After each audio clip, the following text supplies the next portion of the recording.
Hi, my name is Kehinde Oluwayemi, and today we are going to be having a conversation. I'll be talking to you today about a book that was released by my good friend Felicita on few ways of becoming resilient.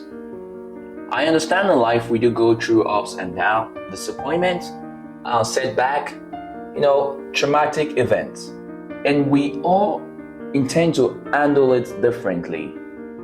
And one of the best way to handle a situation or to bounce back from a situation is resilience.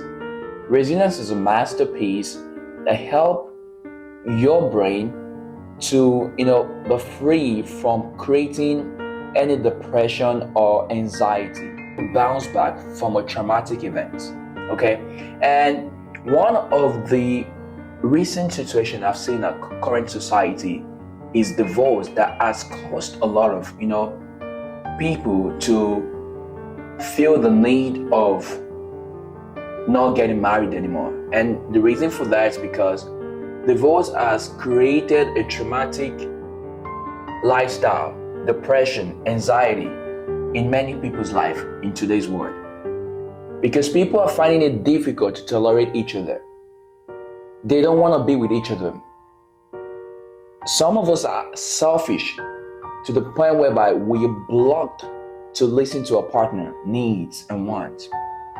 Instead of us coming together and compromising to create a better family, we feel the need that it's easy for every one of us to walk away from a relationship because of something that we think it's unfixable. But on the flip side, it is fixable. We intend to lie to ourselves that some of our relationships are chaotic, are traumatic. Meanwhile, on the flip side, that's not true. But because we can tolerate each other, we can compromise, we can seem to look at things from other perspective and build everlasting relationship. We have chosen to walk away from our relationship. We've chosen to walk away from our marriage life, which has led to a lot of divorce in the world right now. In the United States, we have a large amount of divorce every year. Why? Because people feel that it's easy to walk away from a relationship. Now, what we don't realize that sometimes when we walk away from a relationship that we know within ourselves it's fixable, but because the society that we're living now has made it easy to walk away from a relationship, when we walk away from this relationship, afterward, we intend to feel depressed. However, I am not a person that believes in depression. You may ask why. The reason for that is because I believe depression is a delusional thing that's never real. It's something created in our mind that makes us act towards that makes us act in a certain way that doesn't help our life grow. And it's one thing I intend to believe in life is that whatever you believe in happens to you. Whatever you don't believe does not happen to you. So now you may ask, how do you be resilient towards a relationship so that it doesn't lead to divorce? You gotta learn how to communicate effectively. In relationship, we do have ups and downs. Now, I'm gonna make sure I state myself clearly. When I'm talking about building resilience and staying in a relationship, I'm excluding a toxic relationship. Now, what do I mean by toxic relationship? I mean, toxic can mean anything, right? But what do I mean by toxic relationship? I'm talking about a violent relationship, a chaotic relationship. Now, I'm not advising anyone to stay in a violent and abusive relationship whereby you hit each other. No. I'm talking about a relationship whereby an argument, a simple argument, maybe not simple argument, but an argument leads to something that builds up and makes you fall out of love towards your spouse or partner. Those are things that I'm talking about, because we've seen a situation a lot that cause many relationships to fail, such as arguments that build up over time and makes the other partner start falling out of love towards the other partner. And before you know, they'll come to each other and be like, I don't think this is gonna work. I don't think I want to be with you anymore. I think it's because the society has made it feel free to walk away from relationship. Now you just walk away without actually trying to solve the issue and making your relationship work. Build the resilience to have a communication. Communication is the key to understanding. And when you understand something, you create a solution to a problem, and the problem becomes solved. Build a resilience to have a proper communication with your spouse or partner.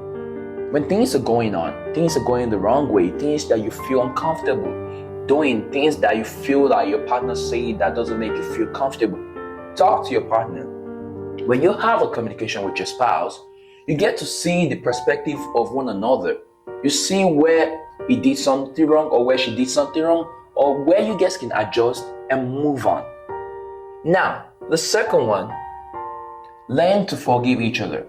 Now, there's a difference when the situation is solved and you still have some dirty mind inside your heart towards your partner. When you don't forgive your partner, then the situation is not solved, because now what happens is that it builds up and it's still going to lead to divorce. Learn to forgive each other. However, I understand it can be hard to forget, but learn to forgive each other and learn to give each other chances. Now, I'm not talking about a situation whereby your partner cheated on you. That's your choice. That if that's what you feel comfortable, forgiving your partner with, sure, go for it. So I'm not talking about that, because there are some boundaries that you don't want your partner to step on, such as cheating on you, sleeping with someone else, or doing all kind of crazy things, or eating you. If that's your boundaries, please do as you feel like. But aside from that, we all know not every relationship has been violent, but because some little stuff, arguments build up in heart, sometimes it leads to violence. And in order for you to not get to that point, learn to communicate effectively, learn to forgive one another, and when you see that things are still not going right, learn to intervene, the presence of God in your relationship. I'm a Christian. Whatever you believe in, learn to intervene things. Whatever you believe in your relationship. In my case, I intervene God.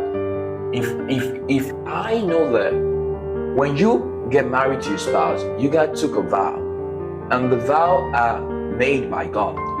Why not intervene God to your relationship when things are not going right? Instead of, because it's easy to walk away from a relationship, you feel like I can just walk away, and you just walk away without realizing that what you're going out to look for.